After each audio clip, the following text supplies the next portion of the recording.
Greetings and salutations, everyone. My name is Kirk Cousins, and welcome to my YouTube channel. Today, we're talking about my Week 6 quarterback and tight end rankings for the 2021 fantasy football season. On today's episode, we're going to be talking about my top 16 quarterback and tight end rankings, as we'll cover both positions in this singular video. Of course, like we do in every single rankings video, to begin with, we'll talk about matchups, talking about which defenses thus far this season, on average, have been giving up the most points to opposing quarterbacks in a 4-point per passing touchdown league and tight ends in a half PPR scoring format. Again, today's video is just a comprehensive understanding as to how I think the quarterback and tight end positions are going to stack up when all things are said and done by the end of Week 6. I'll give you guys the statistics that justify my thought process as I approach the week and how I think you guys should be setting your lineups. Now, before we begin, I want to thank you guys for the incredible support. We are very close to surpassing the 54,000 subscriber mark. So if you guys have not yet already and you're new to the channel and want fantasy football content for the entirety of the 2021 season and someone to help you win a 2021 fantasy football championship, subscribe to the channel, whether it is the rankings videos, strength of schedule videos, trade targets, hidden gems, Sunday morning live streams, even a live stream after tonight's Thursday night football game. I'll be streaming for those of you who are interested. Have some questions asked for this weekend's games, I'll be here. Stuff like that. So again, subscribe to the channel. Also, for those of you who haven't checked it out, Underdog Fantasy. It's another way to play fantasy football. Tonight is the Thursday night rumble between the Tampa Bay Buccaneers and the Philadelphia Eagles, a contest with thousands of entrants. If you want to go ahead and potentially win the potential prizes there, all you got to do is go down to the description of the video, check out that link. Use promo code Andrew. With your first deposit of $10 or more, you'll be given an additional $10 in bonus cash to play for tonight's contest, whether it is the Thursday Night Rumble, the Sunday morning London kerfuffle between the two teams that are playing in London, which was the Jacksonville Jaguars and or the Miami Dolphins. There's pick'ems. I think tonight, there's a pick'em for Tom Brady over under 1.5 rushing yards. He surpassed 1.5 rushing yards each of the last 4 weeks. Another one that you could stack with another one of these pick'ems and get yourself some cool money. Either way, for those of you interested, check that out. Promo code Andrew. Thank you very much. All right, let's talk about our Week 6 quarterbacks and tight ends. Let's begin by talking about matchups before we begin to talk about the rankings at said positions. As we transition here, as you can see to the very left side of the screen, we have the 2021 quarterback fantasy points allowed. This pretty much represents how many points respective defenses have been giving up to opposing quarterbacks thus far this season on average in a 4-point per passing touchdown format.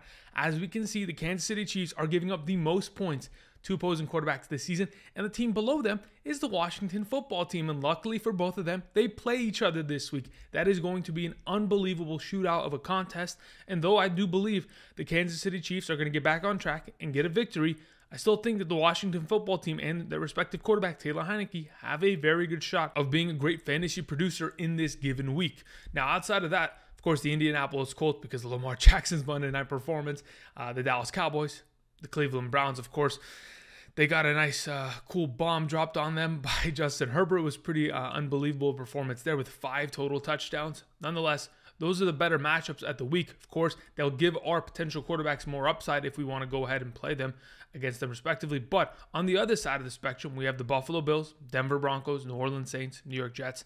Some of these defenses have been pretty good against opposing quarterbacks, specifically the Buffalo Bills. So even with the potential of A.J. Brown and or Julio Jones playing this week, Ryan Tannehill is a guy that's off my radar.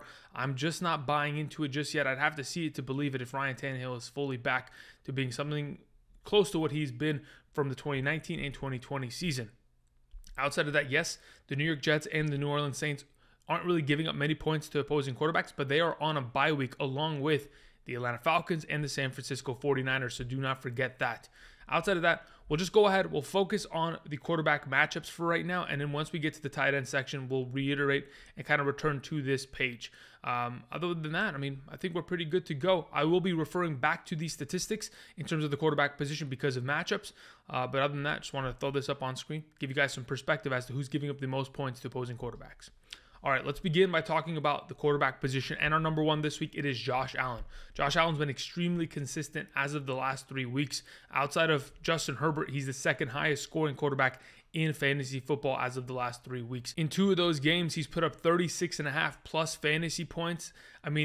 he's just been on fire as of late. And obviously the competition hasn't been great defensively, and it doesn't stop this week. The Tennessee Titans are giving up the 10th most points to opposing quarterbacks, and coming off of another week, I mean, the upside is just so high for a quarterback like Josh Allen, because the fact that, 4 out of the 5 games this season, he has ran for over 35 rushing yards. That's pretty much almost another touchdown on top of whatever he's doing through the air. And with getting other pieces like a Dawson Knox, Emmanuel Sanders more involved in this offense, it is expanding the ways that he can continue to score. On top of that, like I talked about the Tennessee Titans matchup, as of the last 7 games that the Tennessee Titans have played, going back even to the 2020 regular season, in 6 of those contests, they've given up 2 or more touchdowns to opposing quarterbacks.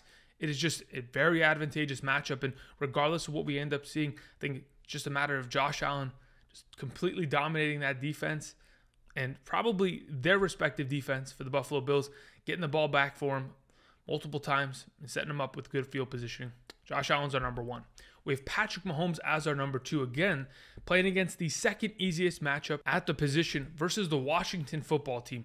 The stat that I wanted to mention, first and foremost, besides the fact that, yes, Patrick Mahomes didn't, play well last week, was that the Washington football team in the last 3 consecutive weeks have allowed 4 passing touchdowns by the last 3 quarterbacks, which was Josh Allen, Matt Ryan, and Jameis Winston.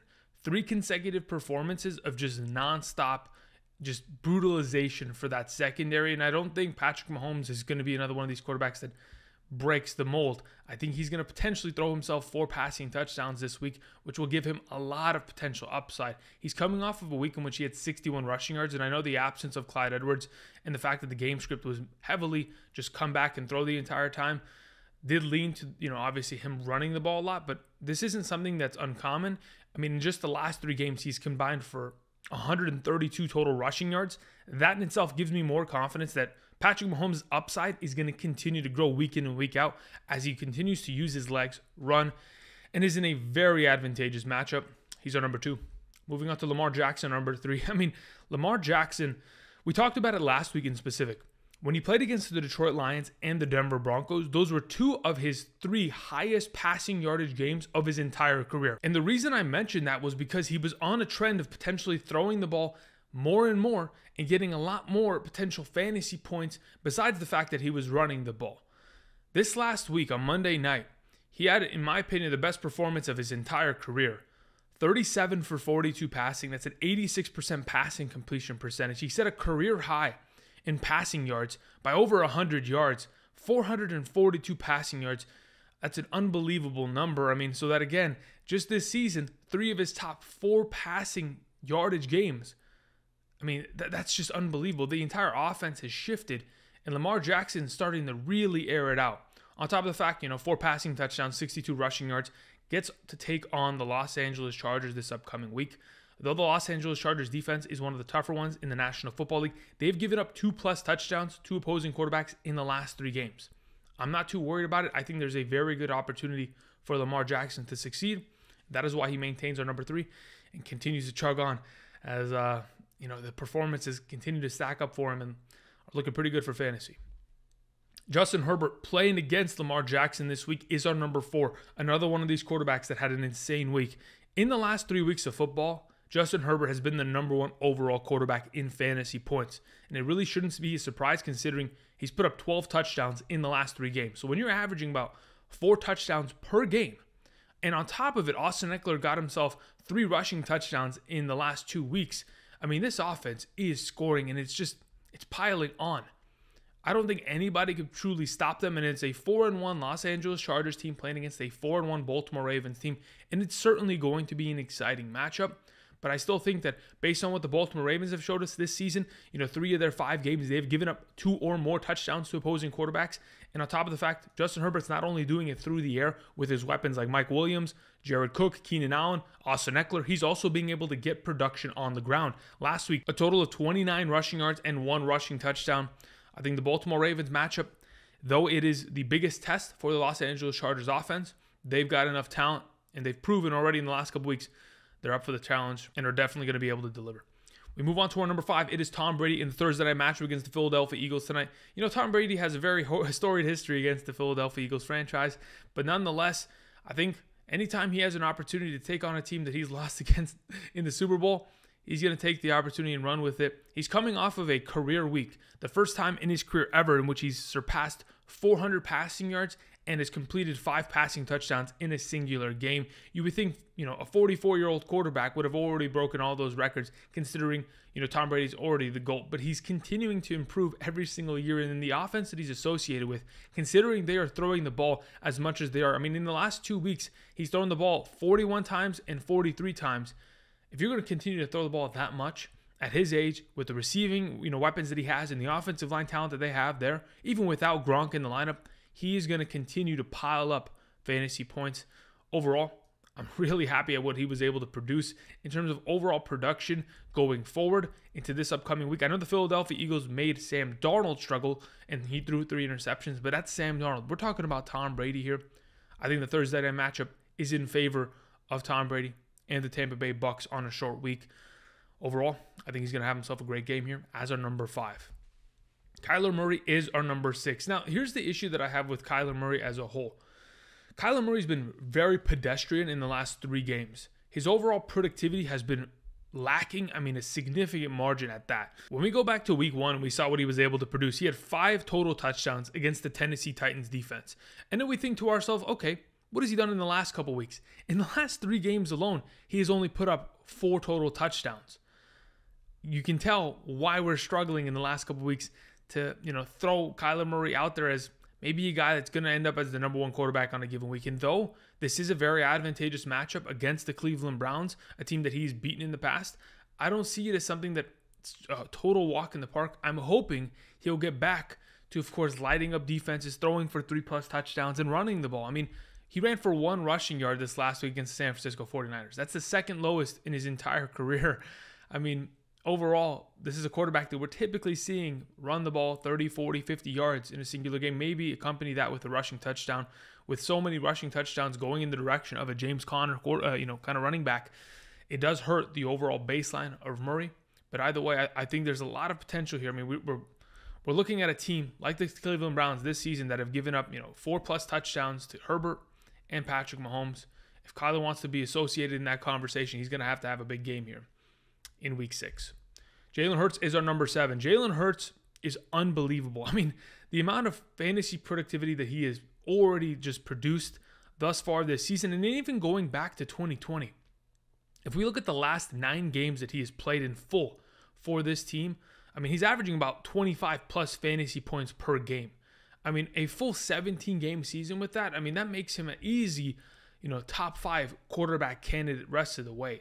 And yes, he gets to play against the Tampa Bay Buccaneers this week, but I'm not too worried about it. With Levante David out, Winfield Jr. out, there's a lot of stud defensive producers and captains that are no longer going to be on that field for the Tampa Bay Buccaneers tonight on Thursday Night Football. So I have the utmost confidence that Jalen Hurts can have himself another great performance here. Again, this season alone has not produced less than 20 fantasy points. Because of that rushing total, last week when everything was going wrong, still was able to come out and at the end of the game, 2 rushing touchdowns, 30 rushing yards. When you're able to get 15 of your 20, plus points from just rushing statistics alone, that continues to raise the bar and continues to, increase the potential upside. Jalen Hurts, a great play there tonight against the Tampa Bay Buccaneers. We have Matthew Stafford as our number 8. I looked at Matthew Stafford's game on Thursday night, and I thought to myself, well, that's probably the worst game we're going to see him produce in quite some time. And it really was. In terms of total fantasy point production, I think it was 17.5 fantasy points, only 1 passing touchdown. Obviously, Sony Michel and Darrell Henderson both scored on the ground, and the team as a whole they didn't score much. They obviously had to settle for field goals at time. But when you're putting up the worst performance of your season and it's at 17.5 points, we'll take that. Obviously, we're anticipating and hoping for 22+ every single week, and that's a little bit of a 5-point shift, but that's really just 1 touchdown at that specific margin. And when we talk about the matchup against the New York Giants, every single game this season to opposing quarterbacks, they've given up 2 or more touchdowns. I think there's a very good chance that Matthew Stafford gets back on track with, of course, Robert Woods getting himself more comfortable in this offense, the running game, and the offensive line just battering defenses. And, of course, on the other side of the ball, Daniel Jones, even if he plays, isn't going to have that many healthy options, may lead to a lot of turnovers and or short field positioning for the Rams and Matthew Stafford to succeed. Moving on to the second half of the quarterback position, we begin with Aaron Rodgers. Aaron Rodgers doesn't look like, obviously, the MVP self that he was last year, scoring 49 passing touchdowns. And though that's not, it's not probably going to be the case anytime soon, and we're probably not going to see very similar production, I do want to mention that last year against the Chicago Bears, in both contests, he threw for 4 touchdowns in each of those 2 games that he played against the Chicago Bears. So taking that into account, we know the Chicago Bears have been playing pretty well in terms of defense this season, but that's just the Chicago Bears in general. And typically, Aaron Rodgers knows how to go ahead and get past that because he's so experienced against that defense. But nonetheless, what we've seen from Rodgers this season in comparison to the 4 touchdown games is just 3 consecutive games of 2+ touchdowns. Is that going to move the needle for us? No. Is it going to get the job done? Absolutely. And that's pretty much all we need.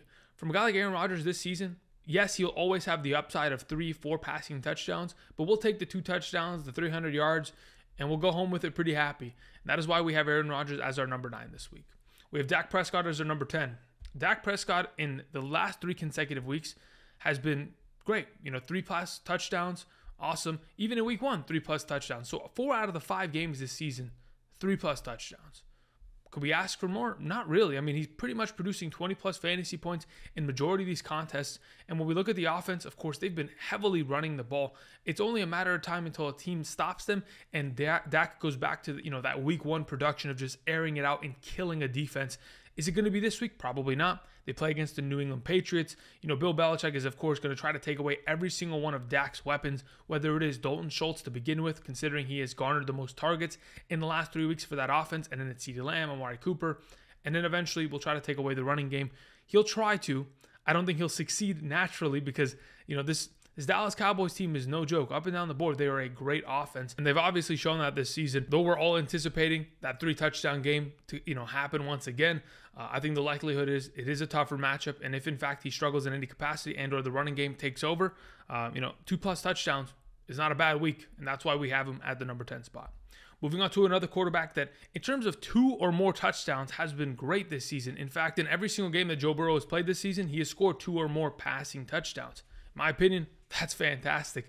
And, going forward, when we look at what Joe Burrow has done, I mean, the last 2 weeks, he's been the number 10 overall quarterback in terms of fantasy point production, gets to take on the Detroit Lions. I know the Detroit Lions, aren't one of the best matchups in terms of fantasy point average to opposing quarterbacks, but that has a lot to do with their particular matchups in the last couple of weeks. And, of course, quarterbacks not really being able to take advantage of the matchup. Of course, a lot of running backs have scored against them. They've allowed 6 rushing touchdowns.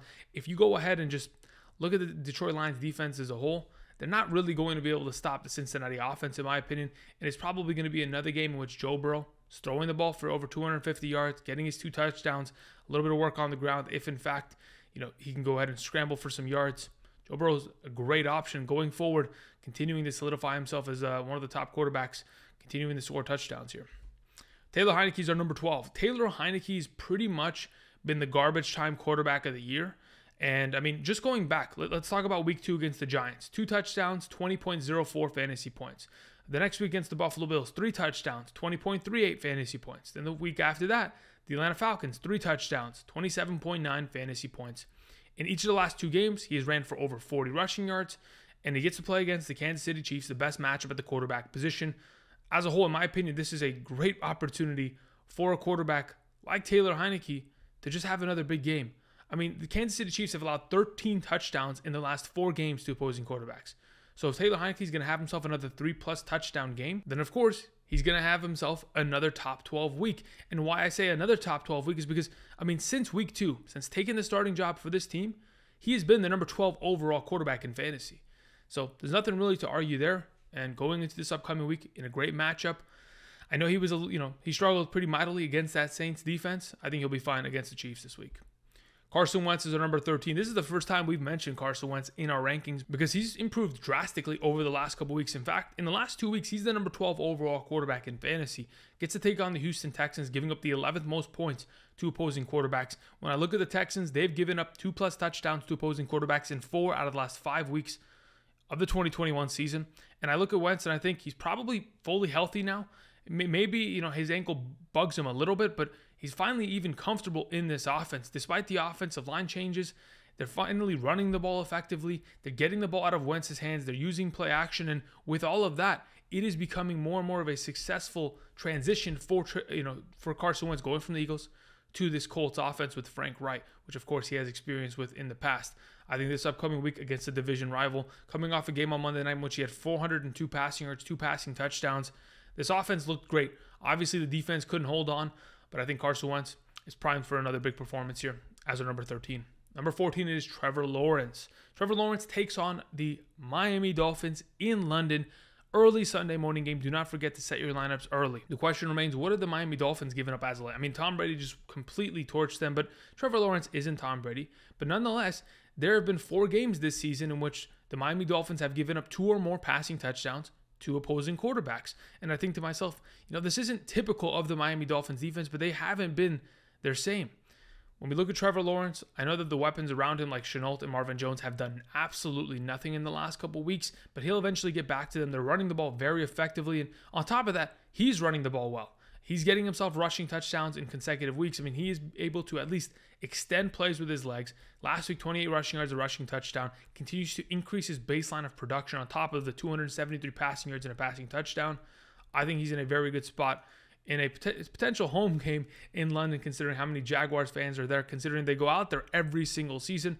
Trevor Lawrence will be in a great spot as a number 14. Number 15 is Kirk Cousins. I think Kirk Cousins as the talent is way better than the number 15 spot, but where he's been playing as of late, he deserves to be here.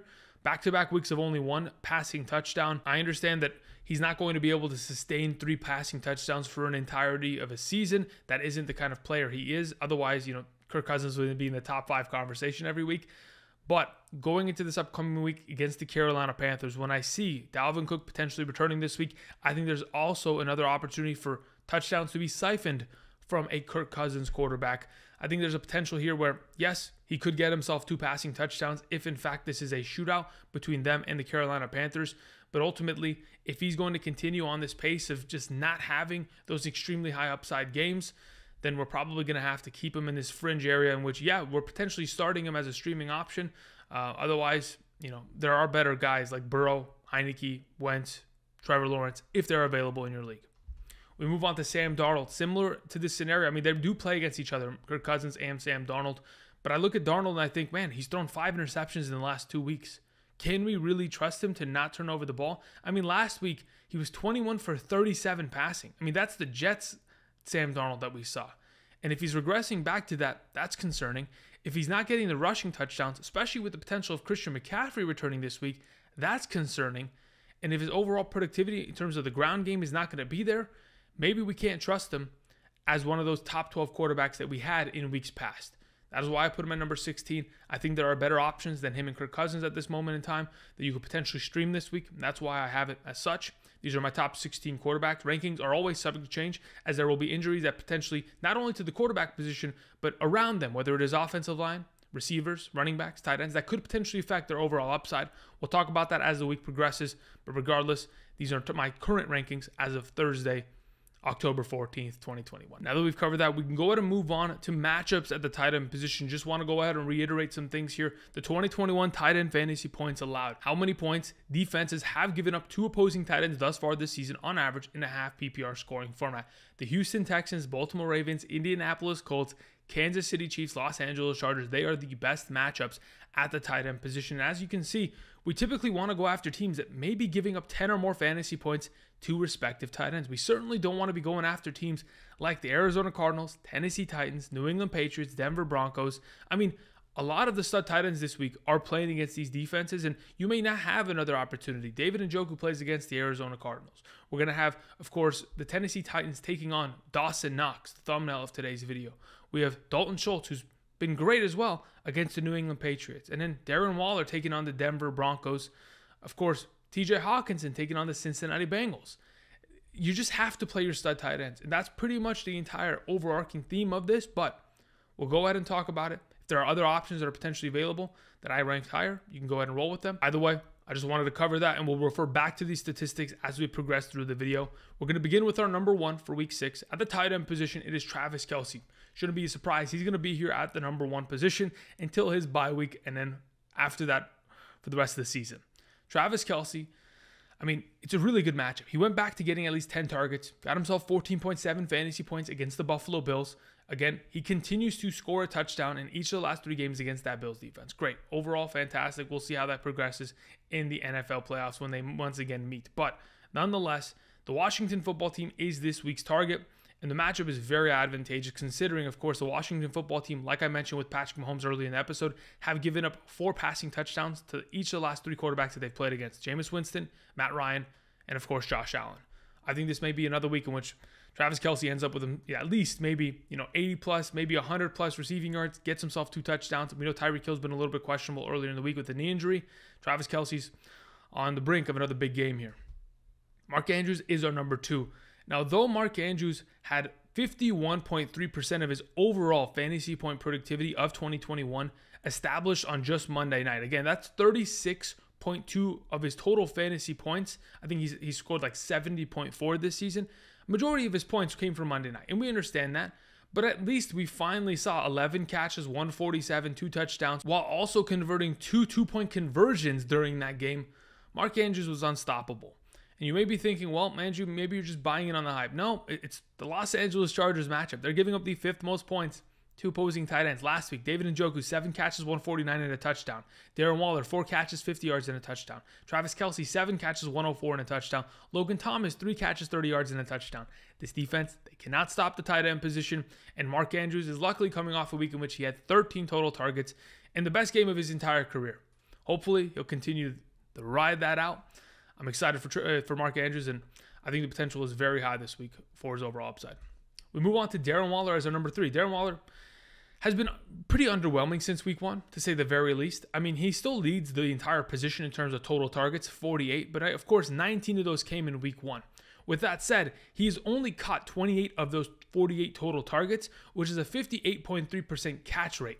That is one of the worst in the National Football League. I mean, in terms of catch rates for the tight end position, we're always seeing at very least, assuming you're not a tight end that's being targeted 150 plus times, we're typically seeing tight ends catch the ball 70 plus % of the time. I think these numbers are going to begin to average out in the direction to help Waller as we progress. And of course, I think those targets should be going up very soon. This upcoming week, they do take on the Denver Broncos. But I mean, the last time he played against the Denver Broncos, week 17 of last season, 100 plus receiving yards, a receiving touchdown. There's always the potential in which Darren Waller can get it done. I expect him to do so, and that's why he's our number 3. Dawson Knox in the thumbnail himself is our number 4.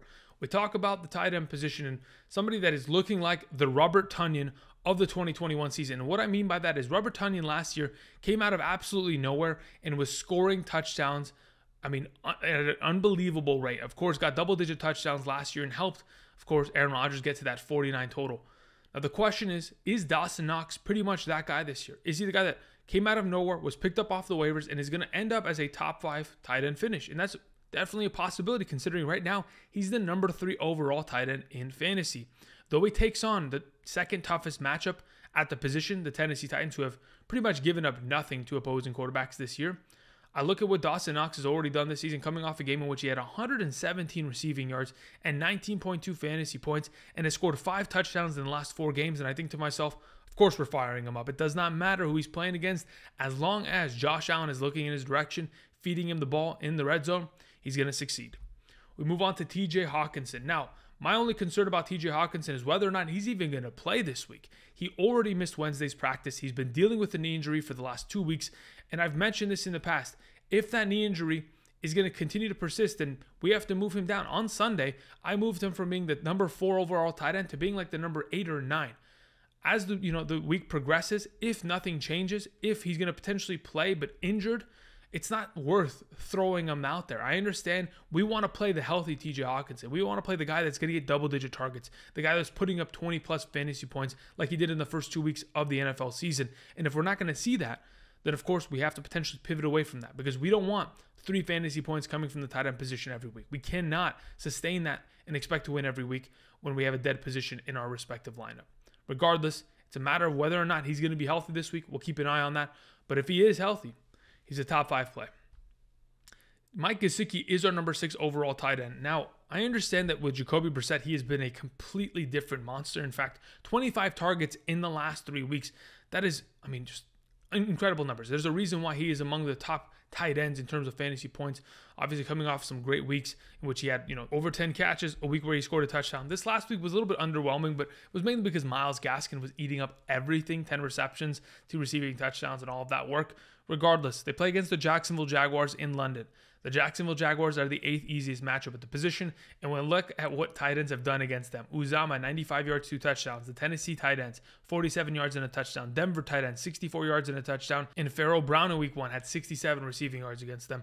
Mike Gesicki, regardless of who's at quarterback, is a huge part of this offense. Hopefully, if it's Tua this week, with Brissett dealing with a little bit of an injury, and Tua, expected to return, I think as long as the ball is going in his direction, at least 7 or more times, he's in a pretty good spot in a great matchup.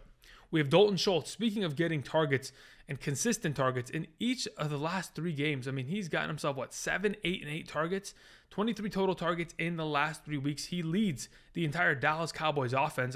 He's almost doubled, the entire totals of CeeDee Lamb and Amari Cooper, who each respectively have only gotten 12 targets in the last 3 weeks combined. So that says a lot about how this offense is continuing to funnel target Dalton Schultz and find a lot of productivity. Though he wasn't able to score a touchdown this last week, 6 catches for 79 yards is no joke. At the tight end position, the guy that is currently the number 4 overall tight end in fantasy in a half PPR, we look at him and we think, yeah, we're automatically starting him. And though he does take on the Patriots defense, and they love to lock down tight ends. No big name tight end scores against them, literally. You will not find it, during the regular season where Darren Waller, a Mark Andrews, a Travis Kelce, George Kittle, those guys do not score against Bill Belichick. And I don't think that Dalton Schultz is out of that potential category. I think he could be one of these guys that Bill Belichick is going to make his entire sole purpose on the week to completely shut down and humble. And if that's going to be the case, it's going to be a struggle for Dalton Schultz. And we're going to hope that's not the case because, Dak Prescott continues to look in his direction. But the matchup is saying it's probably not the good, the best overall idea. But as of this current moment in time, many of us don't have a better choice. And I think with Dalton Schultz getting his productivity via yards and not needing to score, I think that leaves him at a number 7 spot pretty safely. We move on to number 8 as we have Zach Ertz. With Dallas Goedert missing this upcoming Thursday night game later tonight, I think Zach Ertz has a lot of potential. It's the 6th easiest matchup at the tight end position. Tampa Bay, as of thus far this season, last week, 81 yards to Miami tight ends. The week prior, New England tight ends, 46 yards, 2 receiving touchdowns. Tyler Higbee, 40 receiving yards and a touchdown. Kyle Pitts, 73 receiving yards. The Dallas duo of Schultz and Jarwin, 65 receiving yards, 9 receptions. I really do believe Zach Ertz could be the X factor and or key to the game this upcoming week against this defense. Without Levante David out there, another one of their great coverage linebackers, Devin White is going to be exposed once again for not being able to cover. He really cannot, and I think Zach Ertz, without Goddard out there, is going to get a lot of targets. I know he had 6 targets last week, only 1 catch. I think it's going to be a completely different script this week. Ertz is going to have himself a great performance here tonight. Let's fire him up. Let's go to our number 9 in the second half of the tight end category, beginning with Hunter Henry, another guy that has been great as of late and is currently climbing up the ranks at the tight end position. Currently the number 9 overall tight end, coming off a 16.5 point fantasy point performance. Gets to play against the Dallas Cowboys. Of course, his target counts have continued to rise. I think he's had 19 in the last 3 weeks, which is great. Back-to-back weeks of a receiving touchdown. And what have the Dallas Cowboys allowed? They've only allowed 3 receiving touchdowns, 2 of them going to Gronk in week 1. But in my opinion, when I look at this entire matchup, I think to myself, well, Dallas is giving up the 9th most points for a reason. And I go and check it, up and down the board. They give up yards to opposing tight ends. Though the touchdowns haven't always been there, a lot of it has to do with, of course, them trying to shut down tight ends because they know that is a weakness of theirs. I think going into this upcoming week, the yards are going to be there for a guy like Hunter Henry. If the touchdown can accompany that, that continues to rise his upside into a top 8 category. But just off of pure yardage, targets, receptions, I think he's a great play at the number 9 spot. Noah Fant is our number 10. And you would have thought, without Jerry Jeudy, KJ Hamler, and Albert Okwuegbunam kind of being injured in the last couple of weeks, you would have thought we would see more and more Noah Fant in this offense. But unfortunately, we haven't seen that. Though he gets a very good matchup at the tight end position against the Las Vegas Raiders, who have given up a lot of points to tight ends. Mike Gesicki, 10 catches, 86 yards. Of course, Jared Cook and Darnold Parham had great games against them. Cook, 6 catches, 7 yards and a touchdown. Parham, 2 catches, 17 yards and a touchdown. Remember that Parham stat because we are going to reference it to the next tight end. But also on top of that, the Chicago Bears last week, they ended up getting 3 catches, 24 yards, and a receiving touchdown from their respective tight ends. I think the matchup is great. just a matter of whether or not Noah Fant is going to be given the opportunity. He is a boomer bust tight end. And with that even being said, I still think there is a lot of potential against a defense like the Las Vegas Raiders. The Teddy Bridgewater could find him in the end zone. So with that potential and the targets that he's received earlier this year, I think he's in a pretty good spot as a number 10. Jared Cook. Now, speaking of Jared Cook and potentially what he's going to be able to do, I have to preface, there is a very good chance that Donald Parham, the number 2 tight end on this offense, comes and scores a touchdown and pretty much kills the week of Jared Cook, because that's what happened last week. Donald Parham, 2 catches, 29 yards, and a receiving touchdown against that Cleveland Browns defense. And I look at what Jared Cook could potentially be doing against the Baltimore Ravens, the second easiest matchup at the tight end position. I mean, just this last week, Indianapolis, 6 catches, 73 yards. Waller, 105 and a touchdown. Kelce, 109 and a touchdown. Fant, 46 and a touchdown. This defense cannot stop tight ends.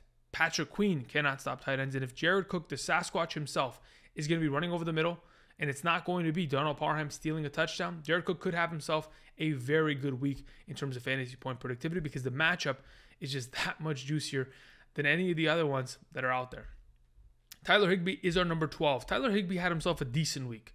2 catches, 14 yards, and a touchdown. Saved his week with that respective touchdown, and that's why we continue to have him at number 12, because regardless of what he is able to do, whether he scores a touchdown or not, it is very worrisome as to whether or not we're going to get that touchdown in that given week.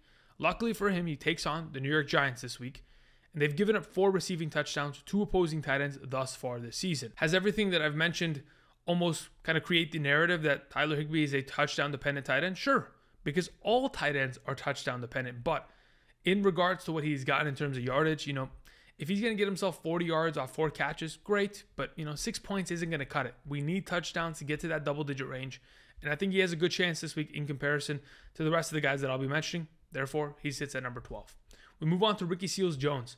I talked about him in terms of the waiver wire video, playing against the Kansas City Chiefs, giving up the 4th most points to opposing tight ends. I mean, just as of the last 2 weeks, they have been hurt pretty badly from tight ends. Dawson Knox, 117 yards and a receiving touchdown, and the duo of Ertz and Goddard from the Philadelphia Eagles, 116 yards and a receiving touchdown.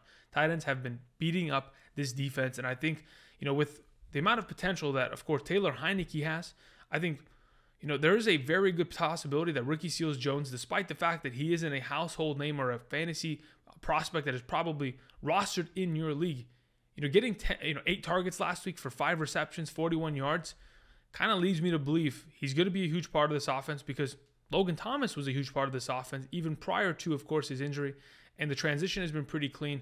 I think there's a good chance here in which Ricky Seals-Jones at least gets himself enough baseline value to be a decent streaming option. Speaking of another streaming option, we have Dan Arnold playing against the Miami Dolphins, the 14th easiest matchup at the tight end position. Another tight end that has been given great opportunity. 8 total targets last week, 6 receptions, 64 receiving yards. There's a reason why the Jacksonville Jaguars traded for a tight end. With all the injuries that they had sustained at the tight end position, they needed, of course, another guy to come in and pick up where James O'Shaughnessy had pretty much left off. I think there's a good chance that Dan Arnold, as we progress through the weeks, is going to be more and more of a safety blanket target for a guy like Trevor Lawrence. Dan Arnold, in his career, playing for Arizona, playing for Carolina, even playing for New Orleans, wasn't given full reign of opportunity as a receiving threat. I think as long as we continue to progress in that direction, he's going to prove a lot of people that he's a great overall option. Mo Alie-Cox is our number 15 in the penultimate tight end ranking for the week. Mo Alie-Cox is in a very interesting scenario. They play against Houston. It is the easiest matchup on the week, giving up the most points to opposing tight ends. Mo Alie-Cox coming off a week in which he had 4 targets, 3 receptions, 50 receiving yards. Not the greatest game against Baltimore, a pretty advantageous matchup. But nonetheless, I look at what Mo Alie-Cox even did the week prior to that against the Miami Dolphins defense. He scored 2 receiving touchdowns down in the red zone. If he's going to continue to be a red zone threat, they're playing against the easiest matchup at the tight end position. Of course, the coaching staff is going to key in on that and potentially get themselves a great performance out of Mo. I think not a bad streaming option here as our number 15. The last option I wanted to mention is Tyler Conklin. We're pretty much scraping at the bottom of the barrel here. Unfortunately, when we look at what Tyler Conklin's done since that huge performance in which he had, 70 receiving yards, a receiving touchdown, great. He hasn't been really much of anything because Kirk Cousins hasn't been much of anything. And as long as that upside of the quarterback position continues to falter, unfortunately, Tyler Conklin's upside is going to disappear. So with that said, we do have a potential in which they do play against Carolina. Schultz and Jarwin both scored receiving touchdowns against that defense. There's a potential there, but then the week after, Goddard and Ertz practically were no-shows. Carolina is a very tricky defense. I think there is always a potential that you go down in the red zone and the tight end position scores a touchdown, and that's what we all need. And that is why we have Tyler Conklin here, because some of the other tight end options that are available are either injured or have very, fluctuating and volatile weeks that just don't give him enough credence to play. Either way, these were my top 16 quarterback and top 16 tight end rankings on the week. Do not forget, rankings are subject to change. We'll be doing a live stream later tonight on the channel, probably starting after the game. We'll also have a live stream Sunday morning, 8 a.m. to 10 a.m. Pacific Standard Time. Tomorrow, we're going to be talking about the rest of season strength of schedule for every single position in the fantasy football landscape, giving you guys some perspective as to who has the easiest overall path to helping you win a 2021 championship. Thank you for watching and enjoy tonight's game. And after that, check out the stream. I'll see you guys. Peace.